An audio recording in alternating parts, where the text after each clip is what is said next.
Right. अस्सलाम वालेकुम। हर महीने करूंगा तो ये हर महीने के बोलिए उसका रजा नहीं।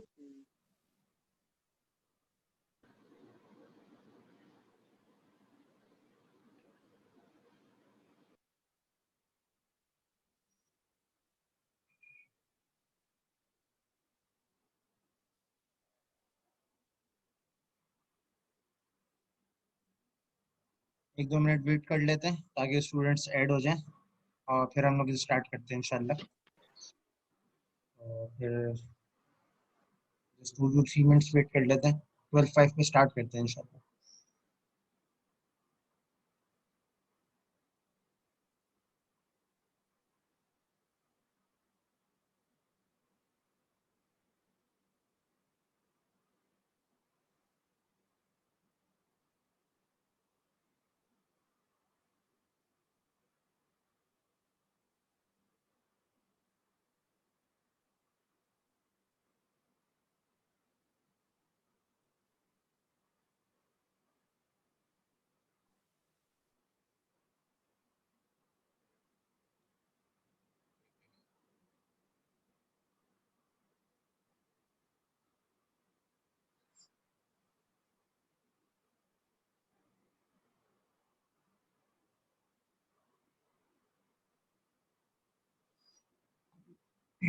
इस कोर्स की क्लास सेकंड स्लॉट में, और सेकंड स्लॉट का तो टाइम 12 to 3 है।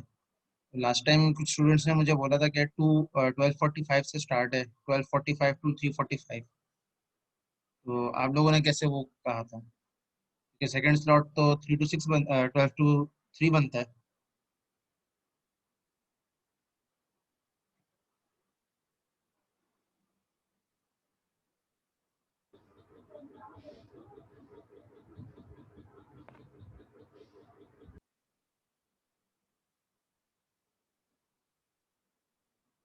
और आप लोग ये आईडी में कितने स्टूडेंट्स हैं?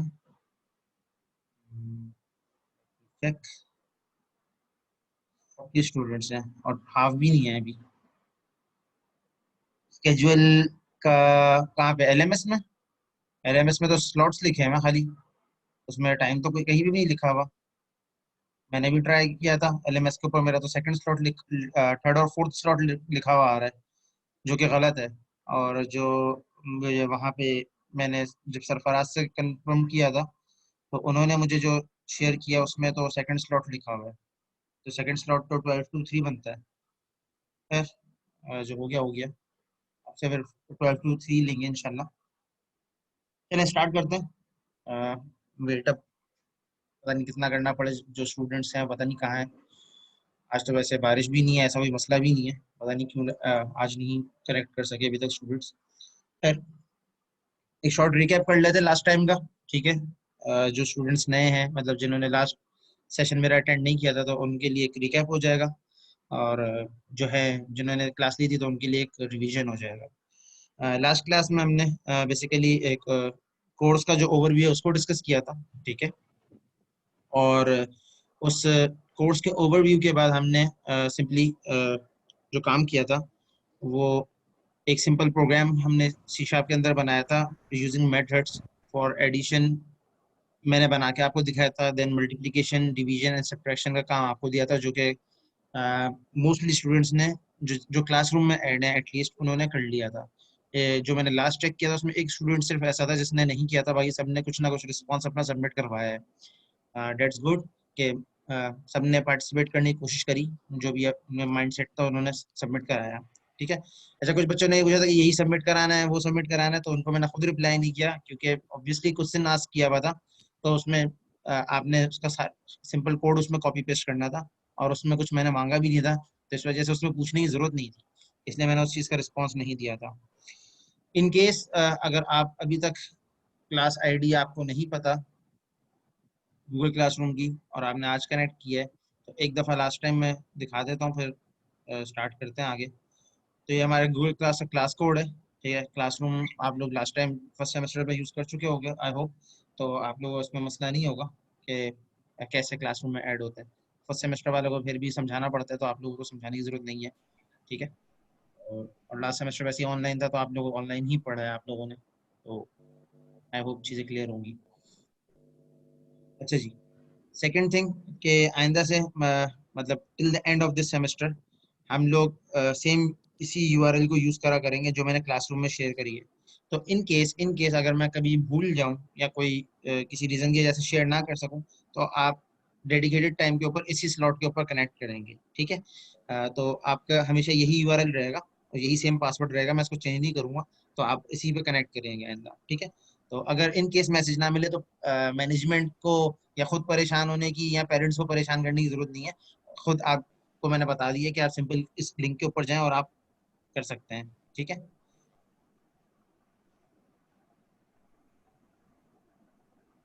H2MSASM सिंपल कोड है, ठीक है। आप इसको करेंगे तो फिर आप इंशाल्लाह गूगल क्लास में ऐड हो जाएंगे। गूगल क्लासरूम में अभी तक जो एक्टिविटीज़ हम कर चुके हैं, एक सिंपल कैलकुलेटर की मैंने एप्लीकेशन दी थी बनाने के लिए, जो कि एक स्टूडेंट के अलावा सबने टर्न इन कर दी है, ठीक है। और बुक मैंने शेयर कर दी है, ठीक है। काइंडली अपने माइक्स जो है उनको टर्न ऑफ कर दें, उनको म्यूट कर दें, ठीक है। जितने भी स्टूडेंट, मास खान आप भी म्यूट कर दें, ठीक है।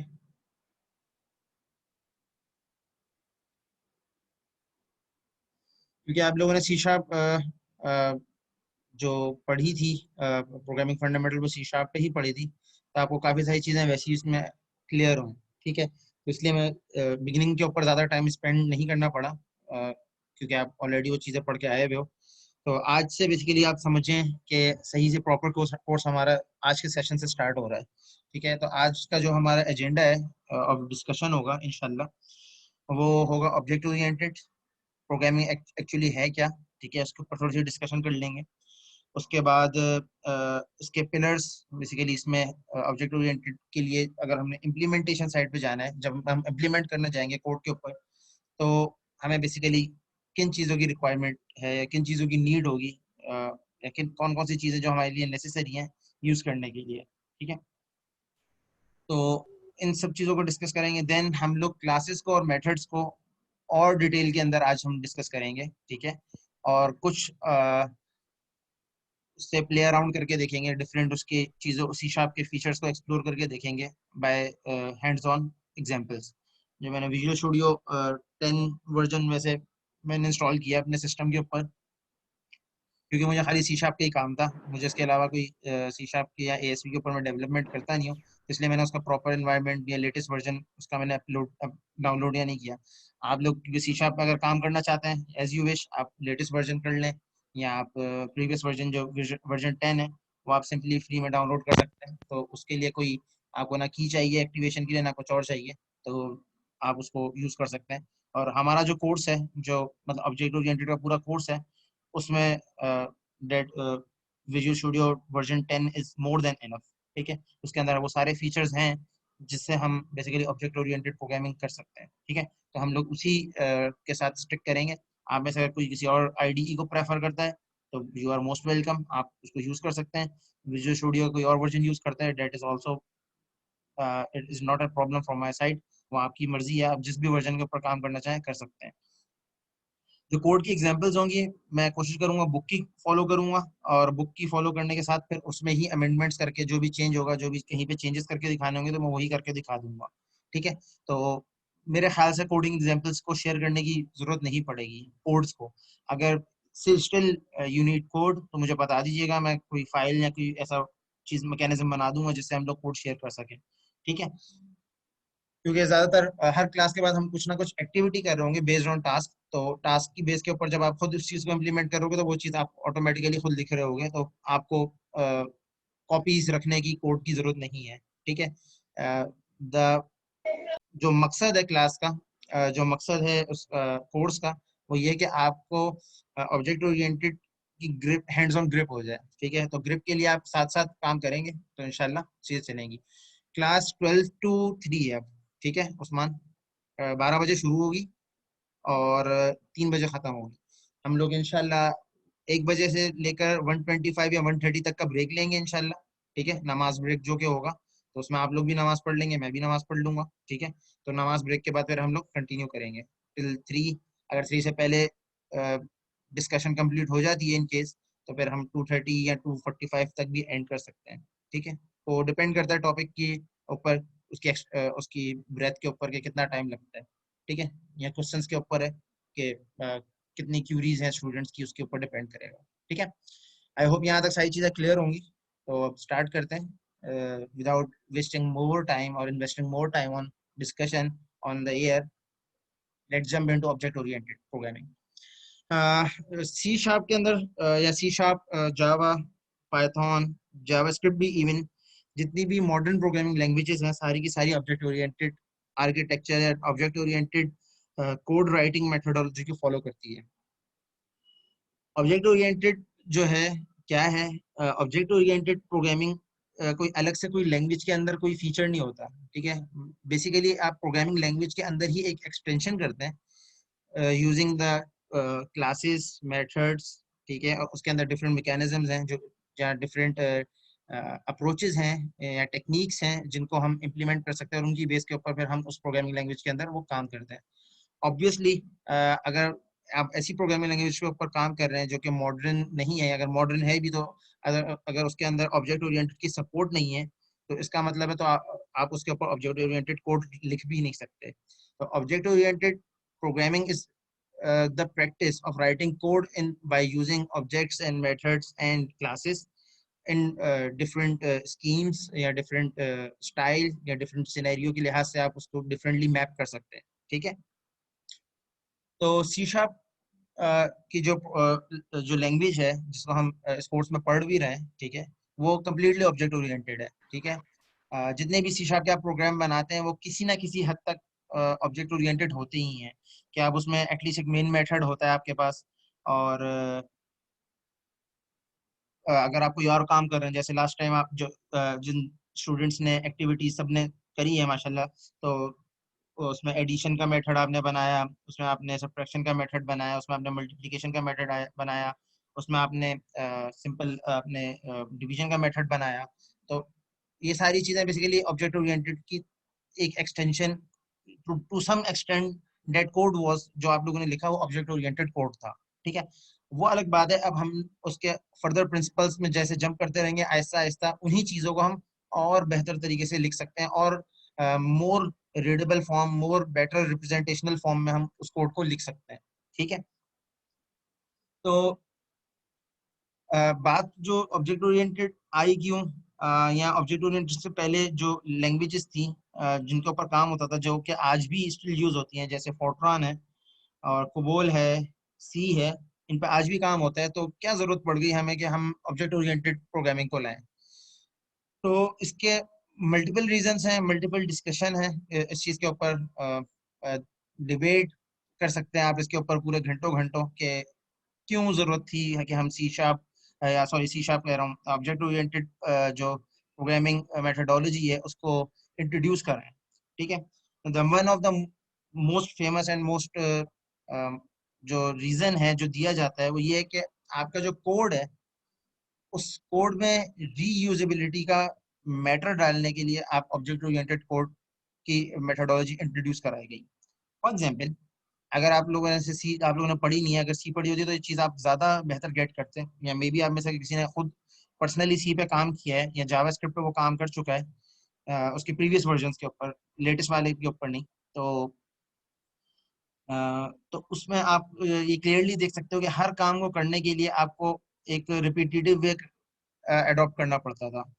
ठीक है, अगर मिसाल के तौर पे मुझे कोई काम करना है, या मैंने एक चीज बनाई है, एक एडिशन का काम, मैंने एक फंक्शन बनाया है। ठीक है, तो अगर एडिशन का फंक्शन मैंने एक दफा बनाया था, अगर मैं किसी भी तरीके से उसको दोबारा उसमें रीमॉडिफिकेशन करना चाहता हूँ या उसको थोड़ा सा मॉडिफाई करना चाहता हूँ, तो मुझे पूरा जो कोड है अपना कोड बेस को दोबारा लिखना पड़ता है। that was the problem of procedural languages।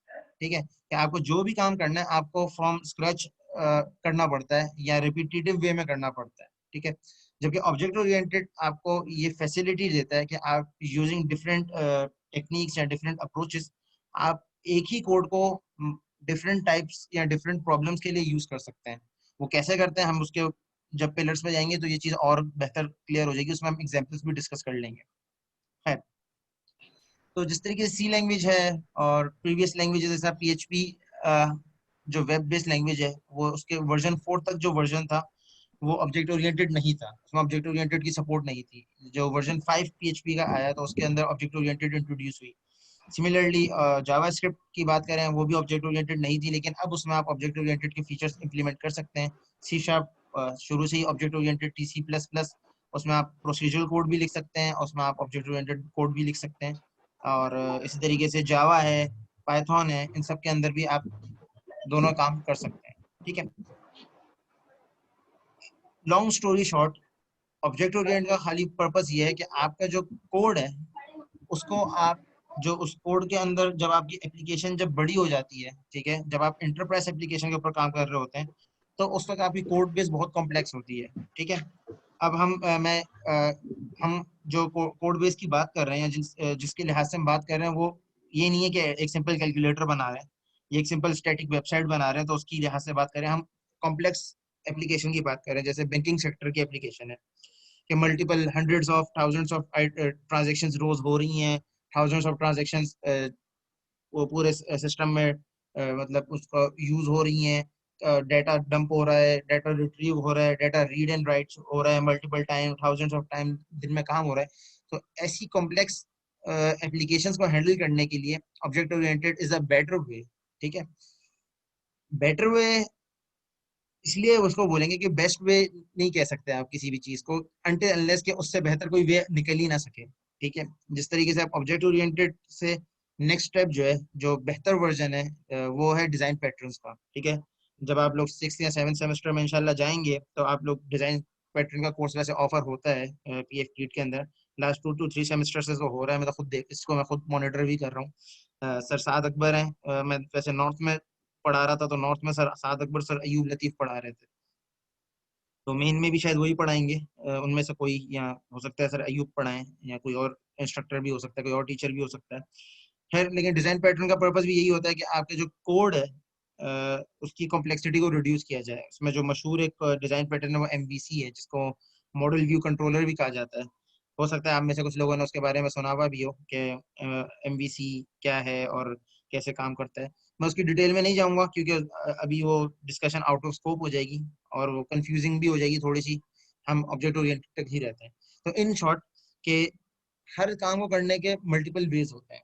ठीक है, आप जो भी कोई भी प्रोग्राम करते हो, कोई भी प्रॉब्लम को सॉल्व करते हो, तो उस प्रॉब्लम को सॉल्व करने के लिए मल्टीपल वेज आपके लिए हमेशा एग्जिस्ट करते हैं। अब ये आपके ऊपर डिपेंड करता है कि आप उस प्रॉब्लम को कैसे सॉल्व करते हैं। ठीक है, एज अ एक्सपीरियंस डेवलपर जब आप हो जाएंगे इंशाल्लाह by the end of this degree, और ऐसा बंदा जिसका इंडस्ट्री का 10 ईयर एक्सपीरियंस या 5 ईयर एक्सपीरियंस या 2 ईयर एक्सपीरियंस हो, उसकी कोड बेस लिखने के तरीके में और आपकी कोड बेस लिखने के तरीके में बहुत फर्क होगा।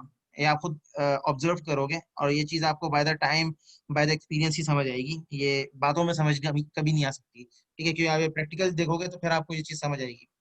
तो अभी क्योंकि हम स्टूडेंट हैं और बिगिनर हैं, तो हम लोग अगर छोटी मोटी मिस्टेक अभी कर भी दें तो कोई फर्क नहीं पड़ता, लेकिन जब हम प्रोफेशनली काम कर रहे होते हैं उस वक्त हमें, कोशिश हमारी ये होती है कि हम ऐसी प्रैक्टिसेस को फॉलो करें जिससे हमारी चीजें बेहतर हों।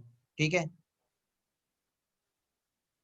तो ये सारे सिनेरियोज हैं, ठीक है, कि जहाँ पे हम लोग बेसिकली डिपेंडेंट हो जाते हैं, या कह लें हमारे अगेन वही वाली बात है कि मल्टीपल सॉल्यूशंस हैं और मल्टीपल तरीके हैं एक प्रॉब्लम को सॉल्व करने के। ठीक है, फॉर एग्जांपल कैलकुलेटर की एग्जांपल ले लें, तो काफी सारे स्टूडेंट ने कुछ ने वेरिएबल्स कुछ और तरीके से लिए, कुछ ने वेरिएबल्स इंटीजर तरीके से लिए, कुछ ने किसी और तरीके से लिए, तो उसके हद तक भी डिफरेंस होता है। तो जब जितना बड़ा कोड बेस होता रहे उतना डिफरेंसेस आते रहते हैं, लेकिन यूनिफॉर्मिटी लाने के लिए, to make everything and every person और every team member on the same track, उसके लिए object oriented programming is way one of the better way to organise your code when you are working on complex application. ठीक है, और complex के मैं definition बता चुका हूँ, जैसे बैंकिंग सेक्टर की एप्लीकेशन है, फॉर एग्जांपल TCS की एप्लीकेशन है, इसी तरीके से कोरियर लेपर्ड कोरियर है, उसकी एप्लीकेशन है। इस तरीके से काफी सारे बैंक है, उनमें ओरेकल चल रहा होता है, ओरेकल की एप्लीकेशन है। ये सारी एप्लीकेशन ऐसी हैं जो कि कॉम्प्लेक्स एप्लीकेशन हैं, और कॉम्प्लेक्स की कॉम्प्लेक्सिटी इसके डाटा की वजह से, डाटा ड्रिवन होने की वजह से है। ठीक है, तो अगर वैसे मेरी कोई बात समझ नहीं आ रही हो, कोई बात अगर क्लियर ना हो तो आप लोग चैट पे पूछ सकते हैं। ठीक है, तो अगर मैं कोई बात ऐसी कर रहा हूँ जो आप लोगों को समझ नहीं आ रही हो तो वो आप काइंडली पूछ लीजिएगा। एक्सपेक्ट नहीं करिएगा कि क्योंकि आप नहीं पूछेंगे तो मैं एक्सपेक्ट करूंगा कि आपको सब समझ आ रहा है। ठीक है, और अगर आप पूछेंगे तो फिर ऑब्वियसली मैं उसको क्वेश्चन का आंसर करूंगा। आप चैट पे करते लिखते रहेंगे, मैं अकॉर्डिंगली उसका आंसर देता रहूंगा। ठीक है, ओके। अच्छा जी, फिर डिफरेंट बातें और डिफरेंट बातें उसके लिहाज से मतलब क्या जाते हैं, कोड एक्टिंग ऑन डाटा जिस तरीके से है, data controlling access to control, तो डिफरेंट प्रिंसिपल्स हैं जिन और ये डिपेंड करता है पर्सन टू पर्सन वो कैसे उस चीज़ को लेता है। ठीक है, तो ऑब्जेक्ट ओरिएंटेड को जो स्ट्रक्चरल प्रोग्रामिंग होती थी वो कोड एक्टिंग ऑन डाटा था, और अब जो ऑब्जेक्ट ओरिएंटेड प्रोग्रामिंग है वो data controlling access to code है। ठीक है, कि आप जो कंट्रोल है वो डाटा कंट्रोलिंग का जो काम है वो कोड को दे देते हैं, जबकि पहले आप हर काम के लिए अलग अलग कोड को डिफाइन करते थे। अलग अलग काम आप अलग अलग चीजों को, फंक्शंस को, मेथड्स तो खैर नहीं होते थे, फंक्शंस ही होते थे ज्यादा लैंग्वेजेस में, तो फंक्शंस को डिफाइन करते थे। ठीक है, अच्छा जी, ऑब्जेक्ट ओरिएंटेड के जो प्रिंसिपल्स हैं नॉर्मली या ज्यादातर थ्री प्रिंसिपल्स ही पढ़े जाते हैं और पढ़ाए जाते हैं। ठीक है, लेकिन कुछ बुक्स के अंदर कुछ ऑथर्स ने या कुछ लोग फोर्थ प्रिंसिपल भी ऐड करते हैं। ठीक है, तो तीन जो प्रिंसिपल्स हैं जो ज्यादातर पढ़ाए जाते हैं और जो क्लासिकल प्रिंसिपल्स कह सकते हैं आप of object oriented programming, that is one encapsulation, second is polymorphism, and third is inheritance. ठीक है, एंड फोर्थ वन जो कुछ लोग पढ़ाते हैं, कुछ लोग इसको नहीं डिस्कस करते। ठीक है, दैट इज एब्स्ट्रैक्शन। ठीक है, एब्स्ट्रैक्शन को हम लोग कोशिश करेंगे इंशाल्लाह किसी और लेक्चर के अंदर, डेडिकेटेड लेक्चर के अंदर बाद में कभी इन फ्यूचर में देखेंगे। अभी हम लोग इसको नहीं देख रहे। आज हम लोग खाली एनकैप्सुलेशन, पॉलीमॉर्फिज्म, इनहेरिटेंस का ओवरव्यू ले लेंगे, एंड मेथड्स एंड क्लासेस को अच्छी तरीके से, उसके कॉन्सेप्ट्स को डिफरेंट तरीके से उसके साथ प्ले अराउंड करके उसके कॉन्सेप्ट्स को ग्रेस्प करने की कोशिश करेंगे। देन फिर नेक्स्ट क्लास में इनकैप्सुलेशन एक एक पिलर को लेके एक्सप्लोर करने की कोशिश करेंगे। ठीक है, ओके, ऑलराइट। तो इनकैप्सुलेशन क्या है, पॉलीमॉर्फिज्म क्या है, इनहेरिटेंस क्या है? वैसे तो इनके वर्ड से भी थोड़ा सा आइडिया हो रहा है पढ़ के कि इनकैप्सुलेशन का मतलब क्या होगा, पॉलीमॉर्फिज्म का मतलब क्या होगा। ये केमिस्ट्री वाला मतलब ही है वैसे पॉलीमॉर्फिज्म का यहाँ पे, जो हम केमिस्ट्री में नॉर्मली 9th 8th में पढ़ते थे साइंस के अंदर, और इनहेरिटेंस का मतलब भी यही है। खैर, ऑब्जेक्ट ओरिएंटेड के लिहाज से थोड़ी सी बात कर लेते हैं। ठीक है, थोड़ी सी डिस्कशन कर लेते हैं। जो इनकैप्सुलेशन है basically is sort of mechanism to make a black box. ठीक है, ब्लैक बॉक्स में क्यों कह रहा हूँ कि आप मिसाल के तौर पे जो आप मेडिसिन वाला कैप्सूल आप लोगों ने सबने देखा होगा, आई होप। ठीक है, सबने कभी ना कभी किसी ना किसी वक्त पे या तो बीमार हुआ हो, अल्लाह ना करे आइंदा बीमार हो, लेकिन बीमार हुआ हो, कैप्सूल खाया हो, या किसी पेरेंट हैं या ग्रैंड पेरेंट्स हैं उनमें से किसी ने खाया हो, तो देखा तो एटलीस्ट हमने होता है। तो कैप्सूल के अंदर क्या होता है कि जो एक्चुअली आपकी मेडिसिन होती है वो एक कैप्सूल के अंदर कैप हुई भी होती है, हाइड हुई भी होती है। आपको नहीं पता होता इस कैप्सूल के अंदर कौन कौन सी मेडिसिन मिली हुई है। ऑब्वियसली उसका फॉर्मूला तो लिखा होता है, लेकिन हम लोग एज अ नॉर्मल पर्सन हमें उन फॉर्मूलाज का पता नहीं होता कि उन फॉर्मूला, इस फॉर्मूला का क्या मतलब है और कौन सी चीज इसमें मिली हुई है। और एक कोटेड बेसिकली एक फिल्म होती है जिसके अंदर उसको बेसिकली कोट किया हुआ होता है और वो कैप्सूल कहलाता है।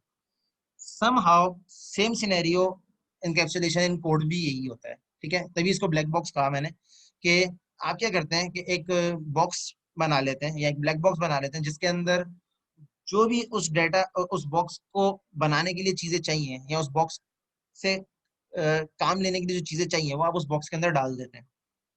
फॉर एग्जाम्पल, टॉय बॉक्स, जरा बच्चे होते हैं, छोटे बच्चे होते हैं, उनका एक टॉय बॉक्स होता है। ठीक है, जिसके अंदर वो डिफरेंट टॉयज को रखते हैं, और जहां भी उनको खेलने जाते हैं या अपने कजन के घर जाते हैं तो वो बॉक्स आपने देखा होगा, एक बैग होगा जो बच्चे अपने साथ लेके घूम रहे होते हैं।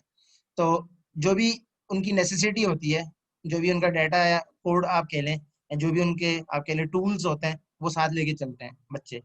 सेम समहाउ हम कोड के अंदर भी यही काम कर रहे होते हैं कि ब्लैक बॉक्स के अंदर हम लोग क्या कर रहे होते हैं कि जो भी हमारा कोड है और डाटा है, जो भी है हम हमारी रिक्वायरमेंट है उस एप्लीकेशन की, उसको एक बॉक्स में पैक कर देते हैं, ठीक है, और इसको इनकैप्सुलेट कर देते हैं, ठीक है। और जब भी हमें कोई काम करना होता है या जब भी उसको हमें यूज करना होता है, हम उसका एक ऑब्जेक्ट या उसकी एक इंस्टेंस बनाते हैं। Object is a instance of class, ठीक है। तो इंस्टेंस हम बनाते हैं और इंस्टेंस को हम बेसिकली यूज करते हुए जो भी काम करना होता है वो हम कर लेते हैं। अच्छा, जो हमारा कोड होता है, ठीक है, अब थोड़ी सी स्पेसिफायर्स की बात आ गई। एक्सेस मॉडिफायर भी बोलते हैं, एक्सेस स्पेसिफायर्स भी बोलते हैं, जिसमें पब्लिक है, प्राइवेट है और प्रोटेक्टेड होता है। अभी पब्लिक और प्राइवेट को ही देख लेते हैं कि पब्लिक प्राइवेट आया, जब प्रोटेक्टेड आएगा तो प्रोटेक्टेड को भी देख लेंगे, ठीक है। इसके ऊपर ऐसे डेडिकेटेड एक कोड बेस भी हम लोग एक क्लास में देखने की कोशिश करेंगे इंशाल्लाह, कि कोड के थ्रू इन एक्सेसेस को, बेसिक स्कोप जो है इसका, उसको आइडेंटिफाई करने की, उसका बिहेवियर देखने की कोशिश भी करेंगे, ठीक है। वरना आप में से मैं किसी को दूंगा कि आप लोग में से कोई एक प्रोजेक्ट के तौर पे स्कोप्स या ये डिफरेंट जो पिलर्स हैं इनको इम्प्लीमेंट करके उनकी एक शॉर्ट एक प्रेजेंटेशन दे दे, तो उसका वो प्रोजेक्ट हो जाएगा ऑब्जेक्ट ओरिएंटेड का। इस टाइप का भी हो सकता है, दैट इज आल्सो पॉसिबल, वो बाद में हम देखेंगे। तो थर्ड वीक या फोर्थ वीक में इंशाल्लाह उसको देखते फाइनल करते हैं। है सी शार्प के अंदर नॉर्मली चीजें प्राइवेट होती हैं। वैसे दूसरी जो लैंग्वेजेस हैं उनमें पब्लिक होती हैं, लेकिन सी शार्प के बारे में मैंने पढ़ा और मुझे भी हैरानी हुई कि इसमें प्राइवेट होती हैं बाय डिफॉल्ट चीजें। अब प्राइवेट और पब्लिक का मतलब क्या है, ठीक है। वैसे तो इसमें लिखा हुआ भी है, जो सामने आपके एक पीडीएफ खुला हुआ है, ठीक है, कि जो प्राइवेट कोड होता है वो खाली एक्सेसिबल होता है उन ऑब्जेक्ट्स को जिनको जिसको वो जिसको क्लास का पार्ट होते हैं। फॉर एग्जांपल, मैंने एक क्लास बनाई कैलकुलेटर की, उसके अंदर मेरे पास चार मेथड्स हैं, addition, subtraction, multiplication and division. अब ये जो, अब मैंने क्या किया, अब मैं और ये सारे प्राइवेट हैं, ठीक है। मैंने प्राइवेट स्टैटिक करके उसको बना दिया, प्राइवेट स्टैटिक करके मैंने सारे बना दिए। अच्छा जी। और फिर हमने क्या किया कि अब मुझे यूज करना है फॉर एग्जाम्पल कहीं पे एडिशन का मेथड, ठीक है। अब मैं एडिशन को एक्सेस करना चाहता हूँ इन शॉर्ट, इसलिए इसको एक्सेस स्पेसिफायर या एक्सेस मॉडिफायर भी कहा जाता है।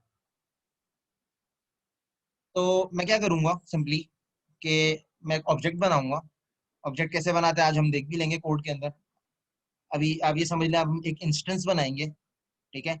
इंस्टेंस वेरिएबल भी कहा जाता है, जिस इंस्टेंस वेरिएबल के थ्रू हम एक इंस्टेंस बनाएंगे या ऑब्जेक्ट बनाएंगे उस क्लास का। फॉर एग्जाम्पल कैलकुलेटर क्लास का मैंने ऑब्जेक्ट बना लिया कैल के नाम से। अब कैल को जब मैं एक्सेस करूंगा, ठीक है, तो उसके उस कैल के थ्रू मैं एडिशन को भी एक्सेस कर सकता हूँ, मल्टीप्लीकेशन को भी एक्सेस कर सकता हूँ, डिवीजन को भी एक्सेस कर सकता हूँ, मल्टीप्लीकेशन को भी एक्सेस कर सकता हूँ। लेकिन इसका जो एक्सेस है वो विद इन क्लास होगा, यानी मैंने ऑब्जेक्ट जो बनाया है वो उस क्लास के स्कोप के अंदर ही होना चाहिए। स्कोप ऑफ कोड को आप लोग समझते हैं, स्कोप क्या होता है? अगर फॉर एग्जांपल एक कोड लिखा हुआ है, उसका स्कोप क्या होगा? फॉर एग्जांपल एक मेथड लिखा हुआ है मेन, तो उसका स्कोप क्या कहलाता है? आइडिया है? वरना इसको मैं जब कोड पे आऊंगा तो फिर मैं स्कोप की बात वहां पे भी एक दफा मुझे रिमाइंड करा दूंगा, मैं वहां पे दिखा भी दूंगा। स्कोप का आइडिया है वैसे आप में से सबको? अच्छा, बता दूं? ये बता दूंगा मैं। है, स्कोप एक तरीके की आप ये समझ लें, अब आसान लफ्जों में, जनरल वर्ड्स के अंदर आप ये समझ लें कि स्कोप इज लाइक बाउंड्री, ठीक है। चार दीवारी कह लें घर की। आप एक रूम साइज कह लें आप, या रूम, या एक बाउंड्री के अंदर अपने अगर आप उसको प्राइवेट कर दें तो वो प्राइवेटली एक्सेसिबल हो जाएगा, कि वो घर के अंदर तो एक्सेस हो सकता है। यानी मिसाल के तौर पे अगर आपको मुझसे मिलना है फॉर एग्जांपल, तो आजकल के दिनों में तो आप मुझे घर पे आके विजिट कर सकते हैं, ठीक है। तो प्राइवेटली आप मुझे एक्सेस कर सकते हैं, आप पब्लिकली मुझे एक्सेस नहीं कर सकते, ठीक है। मिसाल पब्लिकली एक्सेस करने का क्या मतलब है कि मैं आप कहीं भी चलते फिरते आपको मिल गया, या कैंपस में घूमते फिरते आपको कहीं मिल गया, या आप घूमते फिरते मुझे कहीं मिल गए तो हम लोगों ने मिल लिया, कोई डिस्कशन थी और डिस्कशन कर ली, एक्स वाई जेड बात कर ली। तो जिस तरीके से जनरल लाइफ के अंदर ये पब्लिक और प्राइवेट वाला सेटअप होता है, या जनरल और प्राइवेट हमारी कम्युनिकेशंस होती हैं, सेम ऑब्जेक्ट ओरिएंटेड के अंदर भी यही कॉन्सेप्ट है, ठीक है। क्या आप प्राइवेट जब करते हैं किसी क्लास को, ठीक है, तो वो क्लास क्या होती है, वो क्लास बेसिकली उस बाउंड्री की हद तक हो जाती है जहां तक उसका एक्सेस है। अगर आप उसको पब्लिक कर दें तो आप उसको कहीं पे भी उसे कॉल कर सकते हैं, कहीं पे भी उसको एक्सेस कर सकते हैं। इसको हम इन फ्यूचर जब हम इसका लेक्चर स्पेसिफिक कर रहे होंगे तो हम इसको देखेंगे इंशाल्लाह। अभी आप इस चीज को अंडरस्टैंड कर लें फिलहाल, ठीक है, क्योंकि प्रिंसिपल एक ही है, इम्प्लीमेंटेशन देखनी है वो हम इंशाल्लाह कोशिश करेंगे, इंशाल्लाह उसको हम देख लेंगे, ठीक है। ओके, तो सी शार्प में जो हम इनकैप्सुलेशन अप्लाई करते हैं वो क्लास लेवल के ऊपर हमेशा होती है, मेथड लेवल के ऊपर नहीं कर रहे होते। और क्लास को हम प्राइवेट करके और उसके फिर ऑब्जेक्ट्स को कंस्ट्रक्ट करके फिर जो भी हमें उसकी इंस्टेंसेस हमने बना ली फिर उसको हम यूज कर सकते हैं। और जो क्लास के मेंबर्स होते हैं उसको उनको क्लास मेंबर्स भी कहा जाता है, ठीक है, और फील्ड्स भी कहा जाता है, ठीक है। अ, और इसके लिए और जो क्लास के अंदर जो हम वेरिएबल्स डिफाइन करते हैं, for example integer A, integer B, integer C, या integer sum, integer div, integer mul, integer sub, तो ये सारे जो वेरिएबल्स होते हैं इनको मेंबर वेरिएबल और इंस्टेंस वेरिएबल भी कहा जाता है, ठीक है। अ, तो हम लोग क्या करते हैं कि सी शार्प के अंदर डिफरेंट अप्रोचेज हैं इनको डील करने की, तो उनको हम लोग यूज करते हुए सारे काम जो इनकैप्सुलेशन के वो परफॉर्म कर रहे होते हैं। यहाँ तक सब क्लियर है? इनकैप्सुलेशन तक जो बात है, जो कॉन्सेप्ट है ऑब्जेक्ट ओरिएंटेड का, वो सबको क्लियर है? किसी का कोई क्वेश्चन, कोई क्यूरी? सब क्लियर है? ये खाली चार चार बच्चों को क्लियर है, बाकी सब क्या सो रहे हैं क्या, या बेड पे सोते हुए क्लास ले रहे हो? आजकल तो यही हो रहा है, सोते हुए क्लास ले रहे होते हैं स्टूडेंट्स माशाल्लाह से हमारे। चले जी, क्लियर है। ओके, नेक्स्ट पर बढ़ते हैं, पॉलीमॉर्फिज्म। ये सेशन में से 7 मिनट्स रह गए हैं तकरीबन, तो कोशिश करते हैं कि इसको पॉलीमॉर्फिज्म को एटलीस्ट इसका ओवरव्यू हम ले लें, इसकी एग्जांपल्स को फिर फर्दर डिस्कस कर लेंगे। ऑल राइट, जैसा मैंने कहा था पॉलीमॉर्फिज्म के बारे में कि पॉलीमॉर्फिज्म वही मतलब है जो हम के केमिस्ट्री में अ, मतलब होता है मैनी फॉर्म्स, कि आप एक ही चीज से मल्टीपल उसी की फॉर्म्स बना लें। फॉर एग्जांपल ग्लास है, ठीक है, या प्लास्टिक है, तो प्लास्टिक से आप मोल्डेड फर्नीचर भी बनाते हैं, प्लास्टिक से आप मोल्डेड क्रॉकरी भी बनाते हैं, प्लास्टिक से आप डिवाइसेस की बॉडीज भी बनाते हैं, प्लास्टिक से आप शॉपिंग बैग्स भी बनाते हैं, and so on. Similarly glass से आप एक शीशे का जो पानी पीने का ग्लास होता है ड्रिंकिंग वाटर का, वो भी बनाते हैं। ग्लास से आप एक टेबल का शो पीस भी बनाते हैं और डिफरेंट चीजें बनाते हैं। तो ऑब्जेक्ट एक ही है, चीज एक ही है, उसको हम डिफरेंट तरीकों से एक्सेस कर रहे होते हैं, डिफरेंट तरीकों से यूटिलाइज कर रहे होते हैं, ठीक है। तो पॉलीमॉर्फिज्म का जो प्रिंसिपल है ऑब्जेक्ट ओरिएंटेड का, वो भी यही कहता है कि आप चीजों को जेनेरिक रखें। जेनेरिक रखने का मतलब क्या है कि आप एक जनरल स्ट्रक्चर आप बता दें और उस जनरल स्ट्रक्चर में फिर जो भी अमेंडमेंट्स करनी हो वो पॉलीमॉर्फिज्म के थ्रू आप करते रहें, ठीक है। फॉर एग्जाम्पल, जो ऐसी एग्जाम्पल मैंने लास्ट क्लास में भी दी थी कि फॉर एग्जाम्पल एक गाड़ी है, ठीक है, एक बेसिक कार जो होती है वो मेहरान भी है, एक बेसिक कार जो होती है वो करोला भी है, एक बेसिक कार जो होती है वो प्रीमियो भी है, या दूसरी मार्क एक्स है, ऑडी, वॉट एवर, जितनी भी कार्स हैं वो कार्स हैं सारी, ठीक है।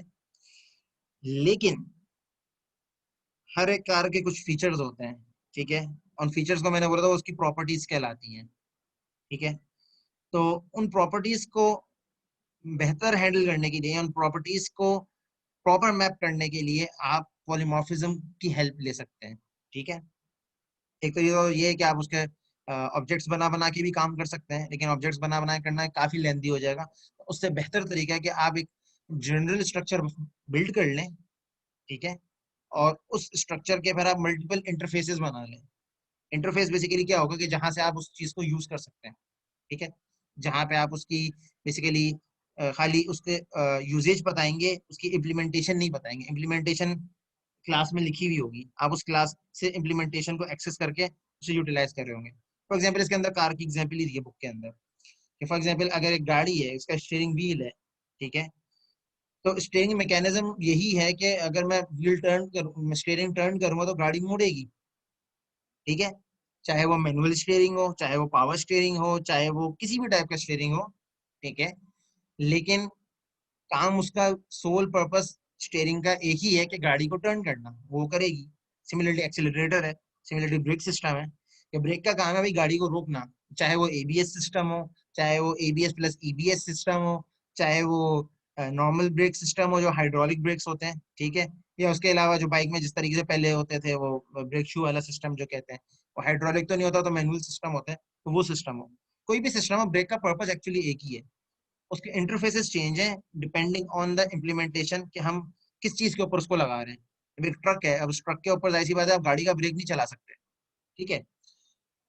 या एक कार का या करोला का ब्रेक ट्रक के ऊपर काम नहीं करेगा, वो ट्रक को हमेशा एक्सीडेंट होता रहेगा। ट्रक के लिए ट्रक का मैकेनिज्म अप्लाई होगा, करोला के लिए या किसी गाड़ी के लिए गाड़ी का मैकेनिज्म अप्लाई होगा, मोटरसाइकिल के लिए, हैवी बाइक के लिए, जो भी चीज है उसके लिए अलग मैकेनिज्म अप्लाई होगा। साइकिल है, बाईसाइकिल है, उसके लिए एक अलग मैकेनिज्म अप्लाई होगा। तो पॉलीमॉर्फिज्म से हम लोग काम क्या कर रहे होते हैं, पॉलीमॉर्फिज्म के थ्रू हम लोग एक सिंपल जेनेरिक स्ट्रक्चर बना देते हैं, सिंपल जेनेरिक कोड लिख देते हैं, और उस जेनेरिक कोड को फिर हम डिफरेंट इंटरफेसेस बना देते हैं, और बेस्ड ऑन द इम्प्लीमेंटेशन या बेस्ड ऑन आवर यूटिलिटी हम उस इंटरफेस को मॉडिफाई करके या मल्टीपल इंटरफेसेस बना के उसको यूज कर सकते हैं, ठीक है। इसकी जो एक प्रैक्टिकल एप्लीकेशन है जो प्रोग्रामिंग में भी यूज होती है, दैट इज स्टैक। स्टैक को हम लोग फर्स्ट इन लास्ट आउट भी बोलते हैं, फी लीफो भी बोलते हैं, लास्ट इन फर्स्ट आउट, ठीक है, या फर्स्ट इन लास्ट आउट भी कहा जाता है, ठीक है। तो इसमें इसकी एग्जांपल जैसे यूं हो सकती है कि जिस तरीके से हम टेबल का जो एक सॉरी टेबल बोल रहा हूँ, जो डिशेस होती हैं उनका जो पाइल होता है, कि जो सबसे पहले डिश रखी जाती है वो सबसे आखिर में बाहर आती है। तो स्टैक भी सिमिलरली ऐसे ही काम कर रहा होता है। ये चीज़ आप डाटा स्ट्रक्चर के कोर्स के अंदर ज़्यादा एक्सप्लोर करोगे, उसमें तो ये स्टैक डाटा स्ट्रक्चर है, क्यू डाटा स्ट्रक्चर है, वो फीफो के ऊपर काम करता है, फर्स्ट इन फर्स्ट आउट के ऊपर, और प्रियोरिटी क्यूज होती हैं, डिफरेंट और डाटा स्ट्रक्चर्स होते हैं, उनको आप एक्सप्लोर करेंगे इंशाल्लाह उस कोर्स के अंदर। है। यहाँ पे तो जस्ट फॉर एग्जांपल है कि स्टैक फॉर एग्जांपल आप अप्लाई करना चाहते हो, तो उसके लिए स्टैक आप नॉन ऑब्जेक्ट ओरिएंटेड के साथ भी अप्लाई कर सकते हो, ठीक है। लेकिन ऑब्जेक्ट ओरिएंटेड के साथ अप्लाई करने के लिए आप क्या कर सकते हो, अगर आपको डिफरेंट टाइप ऑफ स्टैक्स चाहिए या आपका कोई ऐसा काम है जिसमें आपको मल्टीपल स्टैक्स रिक्वायर्ड है, तो आप एक ही स्टैक का कोड लिखोगे और उस कोड के डिफरेंट इंटरफेसेस बना के वो तीनों काम कर लोगे। इंस्टेड अगर आप ये यही काम आप प्रोसीजरल लैंग्वेज के अंदर कर रहे होगे या सी के अंदर कर रहे होगे, या ऑब्जेक्ट विदाउट ऑब्जेक्ट ओरिएंट करोगे, तो वो आप 3 दफा स्टैक का कोड इंप्लीमेंट करोगे। तो दैट इज द ब्यूटी और रीयूजेबिलिटी का कॉन्सेप्ट जो पॉलीमॉर्फिज्म के अंदर होता है वो ये है। इसीलिए पॉलीमॉर्फिज्म को वन फ्रेज कहें तो वन इंटरफेस मल्टीपल मेथड्स भी कहा जाता है, कि आपके इंटरफेस एक होता है, आपके मेथड्स मल्टीपल होते हैं, उस इंटरफेस से आप बेसिकली उसको एक्सेस कर रहे होते हैं, इसलिए इसको जेनेरिक भी कहा जाता है, कि आप जनरल क्लास बना लेते हो एक्शंस की, और उसके हर काम के लिहाज से आप उसके लिए डिफरेंट इंटरफेस बनाते रहते हो, और उससे आप अपना जो भी काम होता है वो काम आप लेते रहते हो। तो यहीं तक रखते हैं, अभी सेशन रिस्टार्ट करता हूँ मैं, फिर इनहेरिटेंस से स्टार्ट करते हैं, देन फिर कोडिंग एग्जांपल्स के ऊपर जंप करते हैं इंशाल्लाह। टिल देन आप लोग अभी रिजॉइन कर लें।